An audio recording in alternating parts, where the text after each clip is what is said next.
So just a little quick overview here. So we're going to talk a bit about HDR in Canada. I'm going to give a really brief overview of the Alberta Spore Support Unit, where I'm coming from.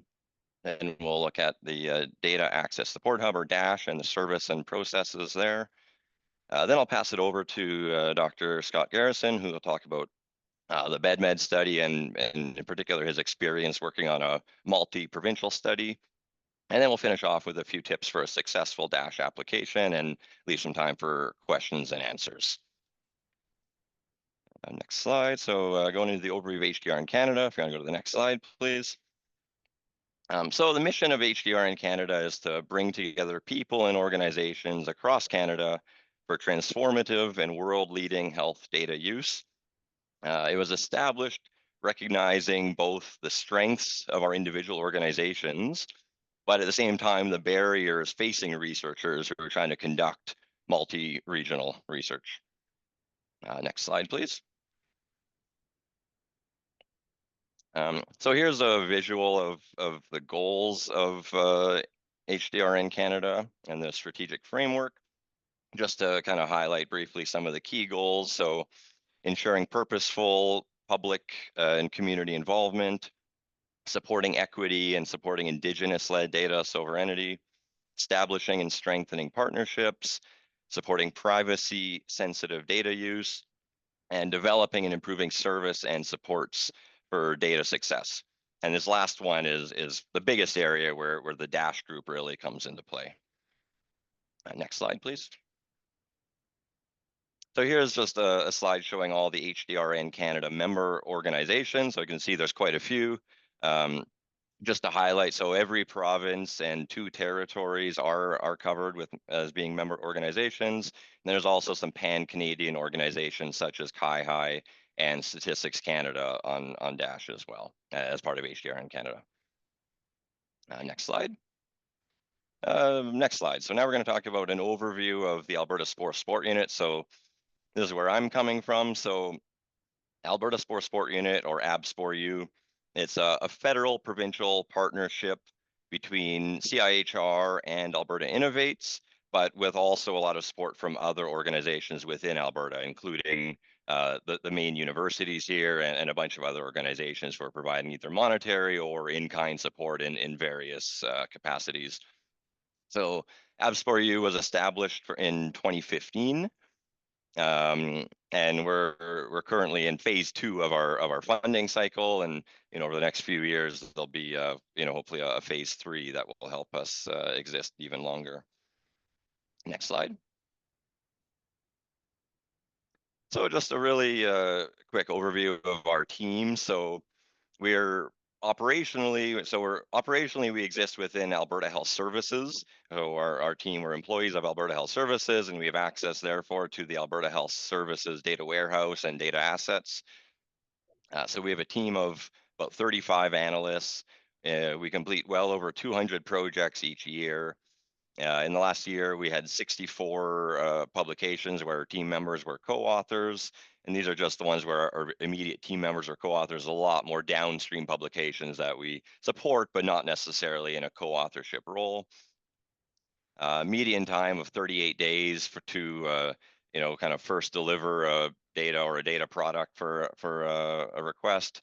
And of course, this is highly variable, and we do everything from really small data requests up to very complex projects. And so 38 days is certainly not representative of something like what Scott's going to show or any of the DASH projects. Those are much more complex, but just kind of speaks to the wide variation in the types of projects we support. And we're currently supporting 6 clinical trials in various stages and with various support roles. Next slide, please. So next, we're going to look at an overview of DASH, or the Data Access Support Hub. So DASH is a service for researchers who are conducting or want to conduct multi-regional research. It's a service provided by a coordination team of representatives from 13 data centers across Canada. The DASH group, they facilitate and coordinate data access in the provincial and territorial, as well as the pan-Canadian data centers, and help navigate all of the local requirements. Really important to note that data are available and accessible through each respective data center.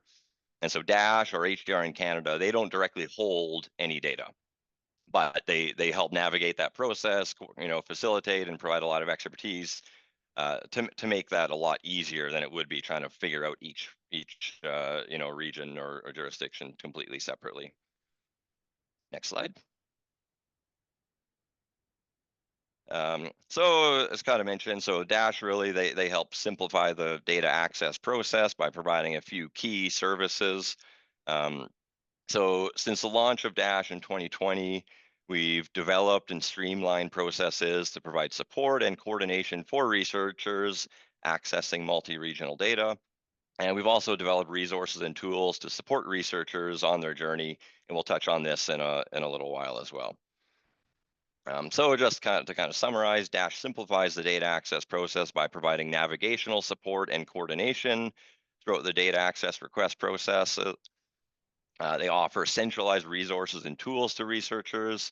They offer harmonizing some aspects of the data access process across the data centers and integrating technological solutions to streamline and progressively automate the Dash request process. Next slide. So in terms of the data assets available through Dash, and so ultimately this means, what each data center holds. There's a few key groups. Administrative or health services data, this is kind of the bread and butter, I would say, of the data assets. So things like DAD and NACRS and billing claims data and those types of kind of key data sets that most jurisdictions hold. Then there could be clinical data. And so, for example, electronic medical record data that doesn't fall into that administrative data, but provides a breadth of, other data that some data centers have access to. Then there might be social data. So, for example, non-health data, but stuff like education data would be one example of that. Dash has played a large role in obtaining or simplifying processes for other and new data sources. Just a couple examples of these are CanPath and the CLSA, or the Canadian Longitudinal Study on Aging. And then as well, there may be opportunities for linking researcher collected data to any of these other data assets. For example, clinical trial data, and if patients have consented to linking to other data assets, and that could be very feasible, or surveys, with consent and stuff like that. Next slide. So just a listing of a few innovative resources available through Dash and HDRN. So there's the data asset inventory. And so this is really a pretty comprehensive inventory of the data assets that are available within each a data center. And so it's searchable, so you can search by a site or keywords or types of data sets. So it's a really good starting point if you just want to learn a bit more about what is potentially available. There's an algorithm inventory put together by the Algorithms and Harmonization Working Group. And so this provides a pretty comprehensive almost a lit review of algorithms that may be very applicable to someone who wants to conduct multi-regional research, in terms of what are some of the key algorithms to define people with certain chronic conditions or stuff like that. So you don't have to spend your own time trying to figure this out, because there's already been a lot of work done to compile this. Then there's a pan-Canadian privacy legislation tool. So this provides a very nice summary of key privacy and legislation within each jurisdiction, because it is very different. And so understanding that is really important when you're planning a study that might span multiple jurisdictions. And then there's some information on ethics and study design. So really important to look at this, early stages, but also throughout the life cycle of a study, to understand requirements, for ethics and designing studies. And then there's a web portal for centralized forms and tools. And important to note, there's also a lot of information on specific data centers. And so, for example, information like, which data centers provide a remote access environment that researchers can potentially, log into to access data remotely. So a lot of really good resources available that we've summarized here. Next slide. So process overview for Dash. So The first step often is really submit a query. This can be informal. Maybe you're just trying to figure out if Dash even, is the right group, if they might be able to support you, or you have an idea and you just want to learn more about how Dash works. Um, you can just send an email to Dash, and we've got a really great team of experts who are going to respond in a really timely fashion, and they'll help navigate and decide what the next step is, if it's you need to submit a formal intake request or provide other information. So then that takes us to the next step of, well, submitting an actual intake form. And so generally this would be when you have a fairly well-defined project, and it could be a project that, you have funding for and you're truly ready to go as taking it as a formal data request, or it could be the stage of you have a protocol and you're working to apply for grants to get funding for your study, and so this intake form can help facilitate a meeting with the relevant data centers, and get a feasibility assessment by the relevant data centers and a cost estimate that then you can help include with your grant application and budgeting and stuff like that. And then kind of as the final step, if when you're actually ready to proceed as that formal data request, kind of a sub step within the intake form would be completing a data access request, or DAR. And so Dash Group, they'll really help navigate what's needed from each data center, because each data center might have slightly different requirements as to the information they need to formally proceed. And make sure that relevant documentation is included and stuff like that. Next slide. So of course, one question people would always ask is, well, what does it cost? The beauty of Dash is that the coordination and consultation services are actually offered free to researchers. So it's really amazing that this is able to be offered free. But really important to know that each data center, of course, they do have their own cost schedules and amounts that they would cost recover for each study. And so what we have on the website is just really high level ballpark costs, just based on complexity of a study. These aren't meant to be specific estimates, but just very high level. But what we'd really encourage people is, you know, talk to us about your specific study, because it may be very different for this. Might be more, might be less, and it's really hard to give an overall estimate unless we know the details of a specific study. All right, next slide. And I believe I'm going to pass it over now to Dr. Scott Garrison, and he's going to talk about the BedMed study, and in particular, some experience also working with, multi-provinces for this big study. Great, thanks, Eric. You guys can see my slides.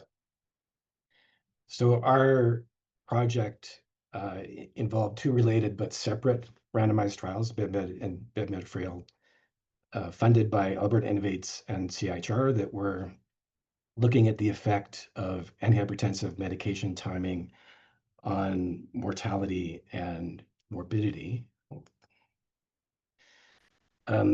The reason for doing that is that the effect of antihypertensive administration time on major adverse cardiovascular events, or MACE, was uncertain.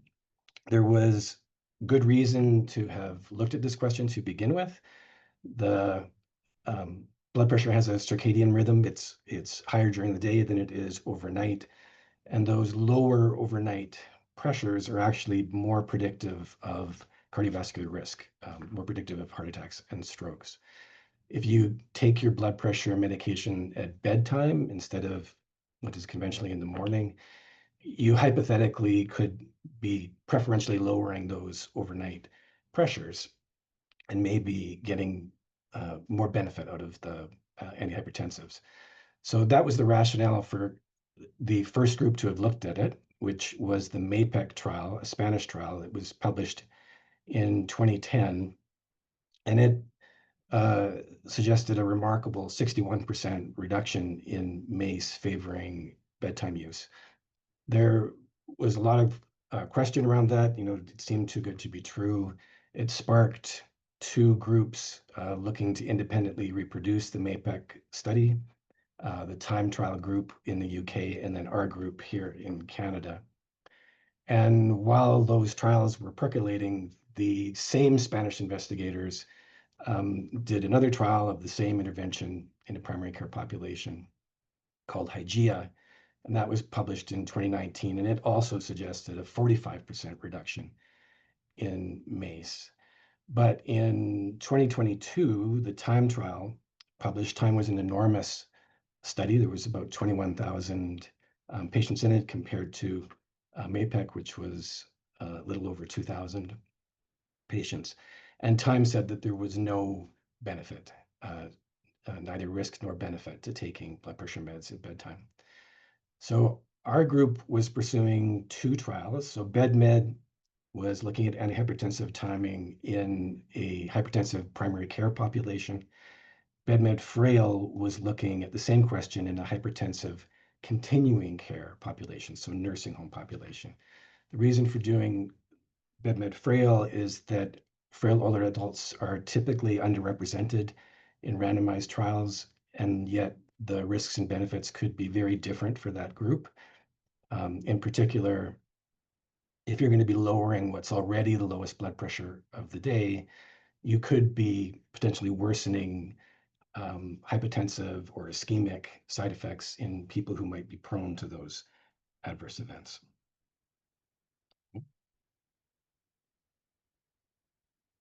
So starting with BedMed, it had an open one-to-one parallel randomized design with blinded endpoint assessment. We recruited participants from March 2017 to May 2022 and followed them until December 2023. So the patients who were in the trial longest could have been in for about 6.5 years.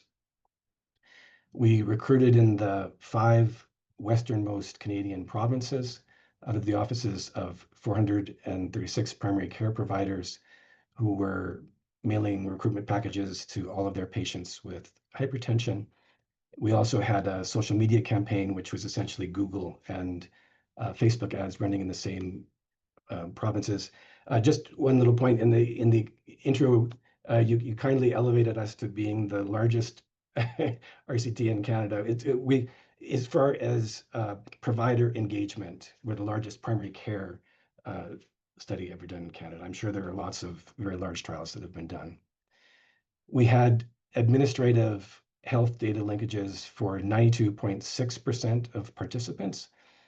The ones that we did not have it for were the residents of Saskatchewan and Ontario, as it turned out in the end that their privacy people were not comfortable with patient-level data leaving the provincial borders for one analysis in Alberta.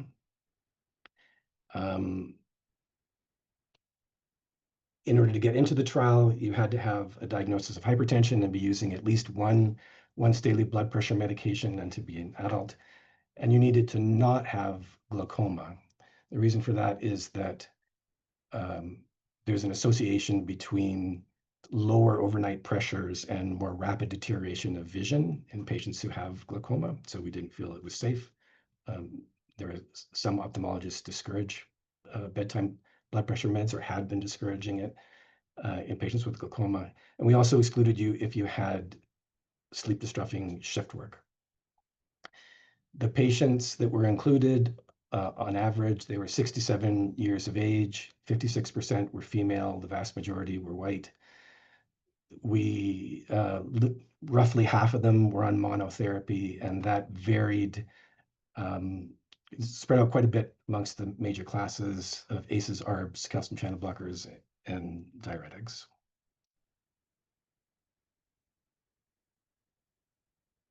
The primary outcome was all-cause death or hospitalization or emergency department visit for stroke, acute coronary syndrome, or heart failure. Secondary efficacy outcomes were each component of that individually and all-cause unplanned hospitalization or emergency department visit. And then we also had secondary safety outcomes. Postural hypotension-related ones included non-vertebral fracture, hip fracture, falling, syncope, lightheadedness. Vision-related safety outcomes were a new glaucoma diagnosis or self-reported worsening of vision. And we had cognitive-related outcomes. We assessed cognition using the short blessed test, which is kind of like a mini mental status exam, but you can do it over the phone.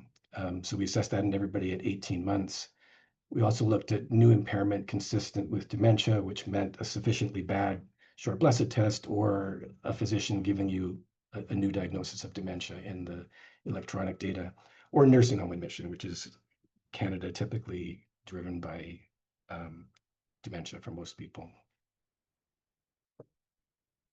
So we randomized 3,357 patients. 3% of them withdrew or were lost to all follow-up, which is actually quite low. The reason it's quite low is because of having the claims data to be able to continue to track everybody.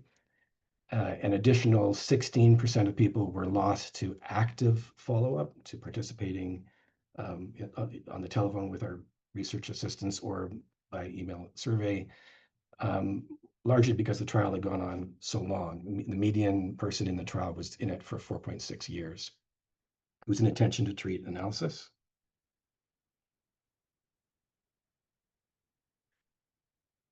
As far as adherence to allocation, we were tracking that throughout the trial, but the closest look at that happened at 6 months. 83% of once daily blood pressure medications were taken per allocation in the bedtime group versus 95% in the morning group.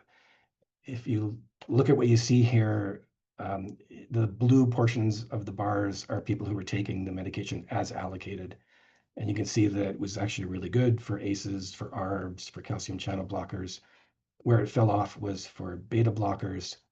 A lot of people, their beta blocker was twice daily, and generally the physicians were not changing the timing of twice daily beta blockers. And the other was for diuretics.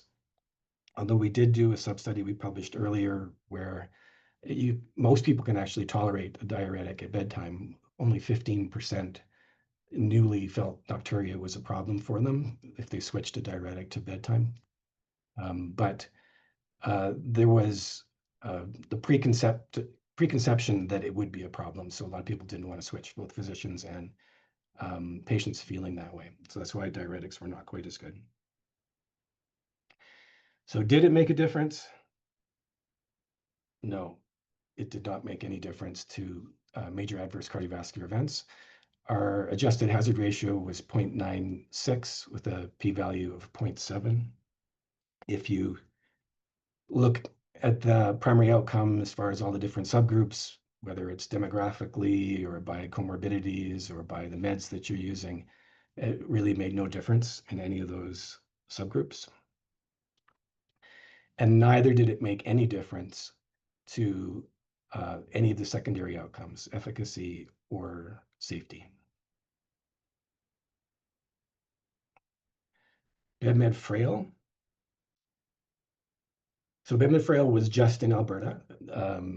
It was 1-to-1 parallel randomization with opt-out consenting. We had 17 continuing care wards within 13 different facilities in Alberta that were participating. We had administrative health data linkage for all of those residents.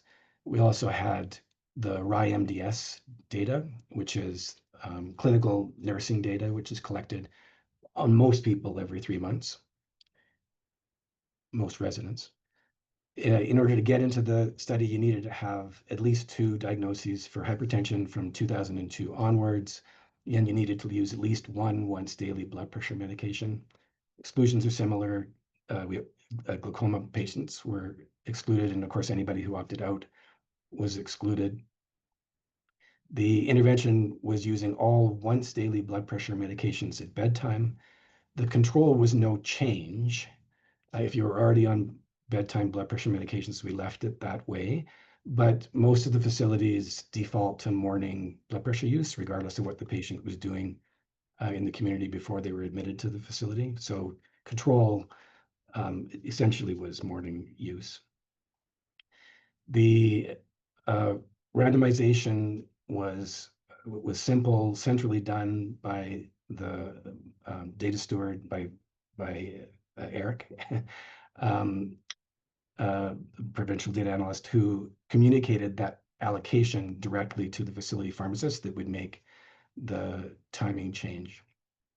The opt-out process, all of the residents, all of the physicians, all of the families were notified of the trial getting started. And there was a 30-day period where they could tell us if they didn't want their loved one to be participating. And then subsequent, once every new resident came in, they were notified in the new packages that residents receive when they're admitted. So the primary outcome was the same as in BedMed, same with the secondary efficacy outcomes. The safety outcomes were a little different. So for falls and fractures, we were looking at non-vertebral fracture and fall in the last 30 days, which is in the RAI data. Cognitive behavioral outcomes, RAI does specifically look for deterioration in cognition compared to the last report. And we also looked at problem behaviors. So if any of you work in nursing homes, you'll know that there's something called sundowning, where patients with dementia can be more agitated, act out more in the evening. On the off chance that that might have been happening because blood pressure is falling around the same time in these individuals, we also wanted to look at problem behaviors. We looked at the use of antipsychotic medications as sedatives, chemical restraints, and we looked at physical restraints and some other things like indicators of depression, anxiety. We also looked at partial or full thickness skin ulceration. So you need to have a certain amount of blood pressure to perfuse the skin. Conceivably, if the pressures were lower overnight, it could have caused problems with skin ulceration. Only 1.7% of eligible patients opted out of the study. Really, it was essentially almost everybody who was eligible that was in it. Only 4% withdrew or lost to all follow-up. Essentially, that's just people who moved out of the facility. And we had intended to do this intention to treat. 829 patients underwent the randomization initially. It turned out, I mean, the facilities were all fitting this in with other things. They had competing priorities. In particular, we did this over the same time that COVID hit. And so we had three facilities that it took them a few months before they were able to act on the randomization list.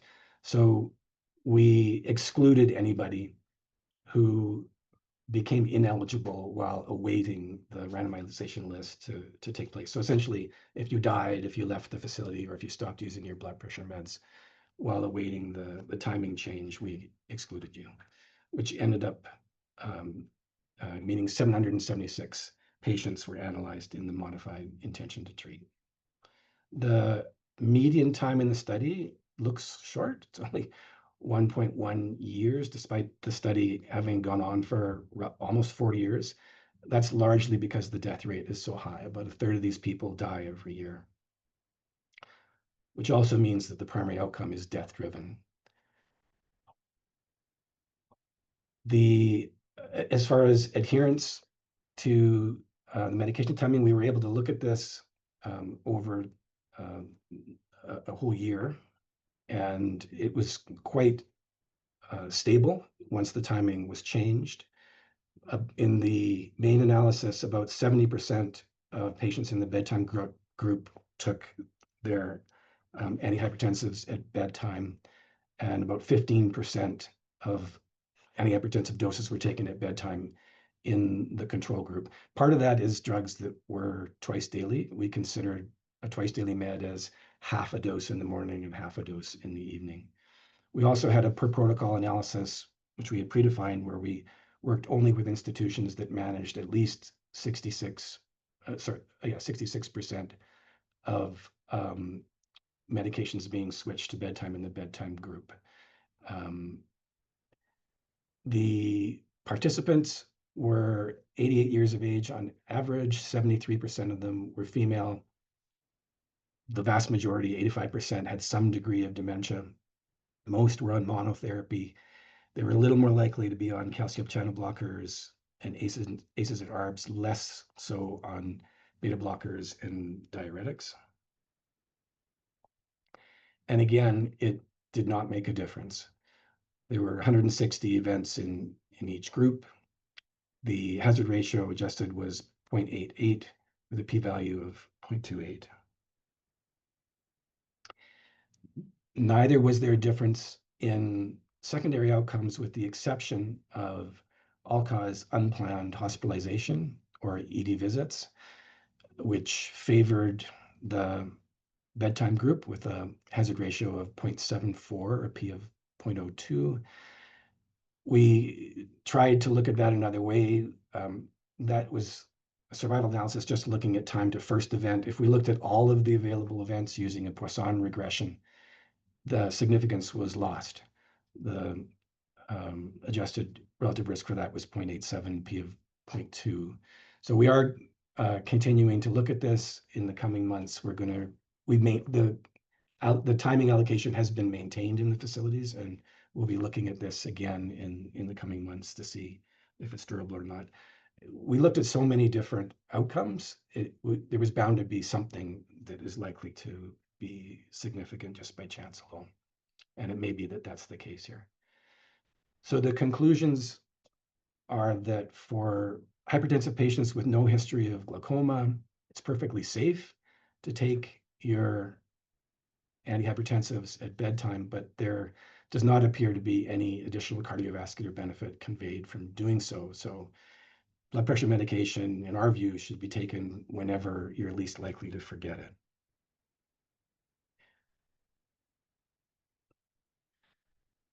As far as having done multi-regional research, I mean, if you're on this call, you presumably already have a good reason for wanting to consider it. A lot of you are going to be trying to take advantage of the fact that policies and interventions as a result of those policies can differ in different provinces. So you can have somewhat similar people undergo different treatments for similar conditions. So it's a good opportunity for natural experiments. From our point of view, what we really wanted as a trialist was we wanted a larger sample size. You really need every extra bit of power that you can get to show a difference, and of course, larger number of participating practices gets you there. It's also the large sample size is also going to be great if you're doing drug safety or if you're looking at rare conditions, and it also. I mean, in Canada, the populations are not all that diverse, but it does make it more generalizable to other populations, but also to other providers and other systems of funding. As far as working with DASH, so we got started just before DASH had come into being. So we spent part of the time before there was DASH and part of the time after there was DASH. And it really meant trying to find local people who had the ability to access the data and the willingness to be a data partner. So that required a lot of groundwork, a lot of trying to rub shoulders and just form those networks.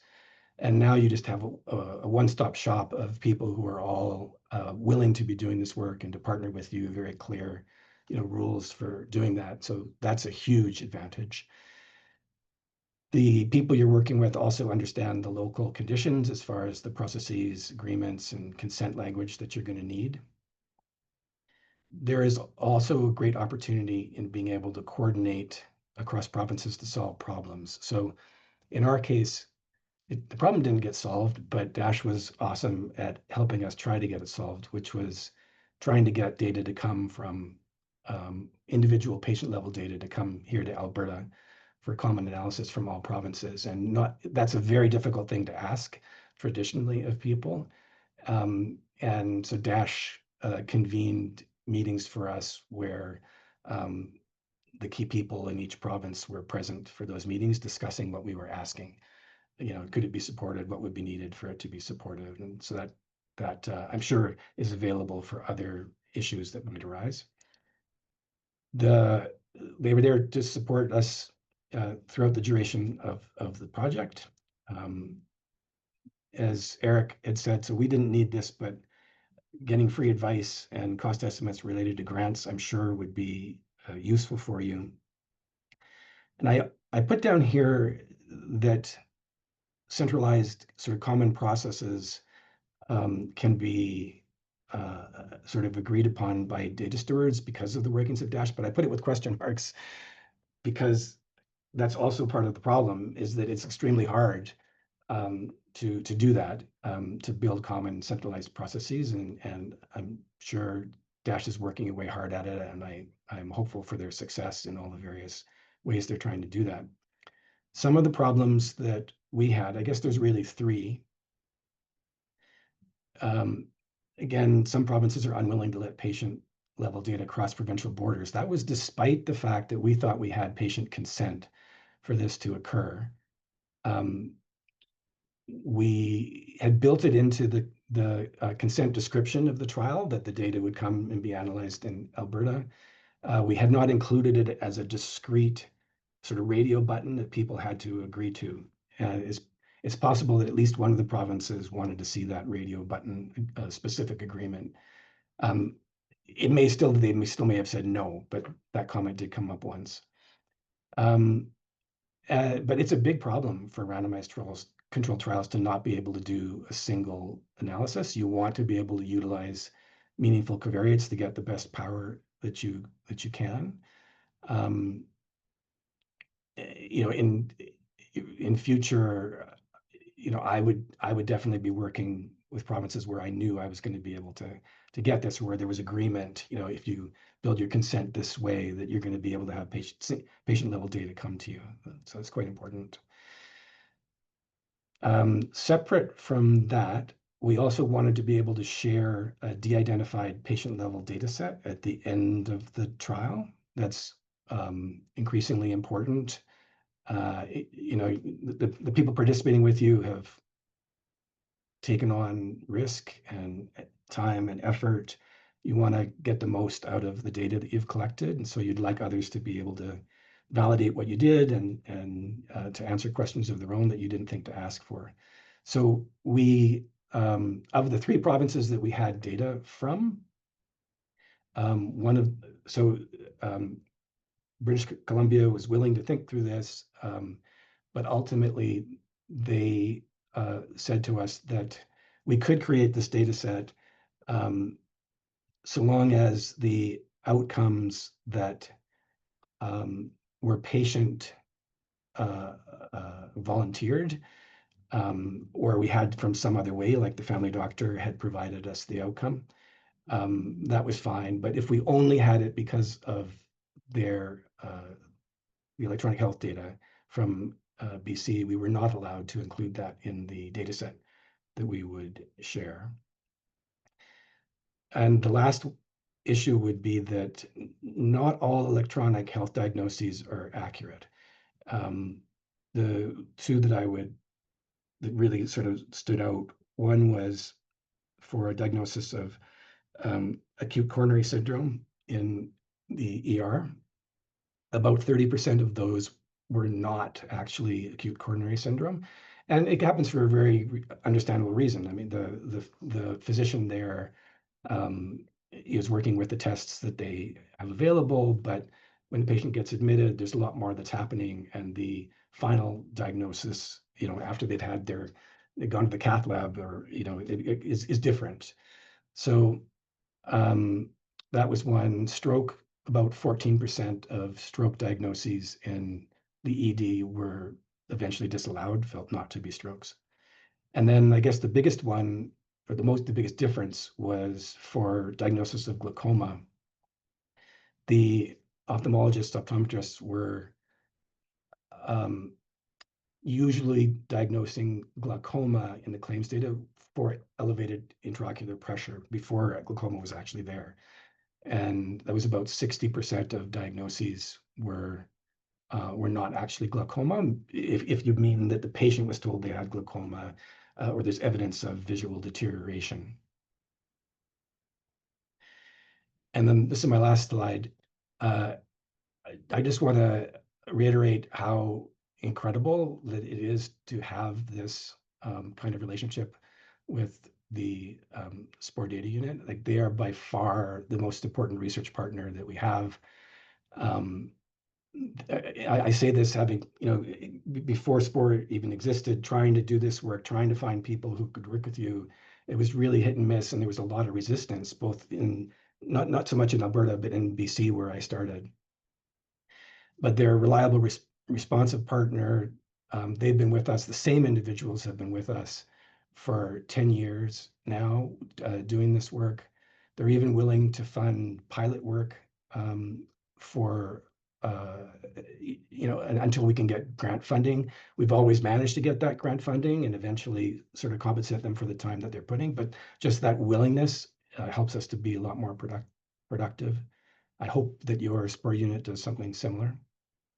And the recognition that the data steward can actually operationalize almost everything that you need for a randomized trial when the intervention is either recommended care or where you're able to get a waiver of consent or opt-out consenting for that intervention.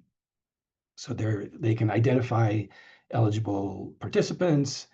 They, in our case, like for BedMed Frail, they confirm that those people haven't been opted out by accessing a REDCap database that the researchers maintain. They randomize the patients to intervention or control, communicate that allocation to the providers that are going to be doing the intervention. They track the outcomes. They tell you when the trial needs to end because you've reached your target number of outcomes. They perform all the analyses. Like almost everything that you need is there for inexpensive, large pragmatic trials. And even, for BedMed Frail, and also there's a new trial that we're doing, also CIHR funded, which is about reducing polypharmacy in community dwelling older adults. For that trial, like again, everything is operationalized by the data steward.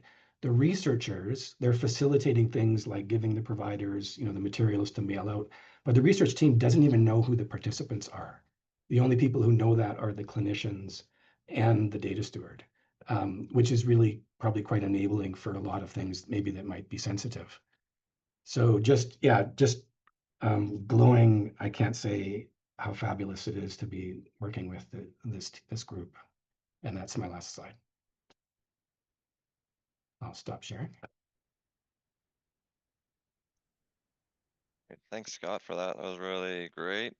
I think we've just got one or two more slides here. I'm going to go really quickly so we can just have lots of time for questions.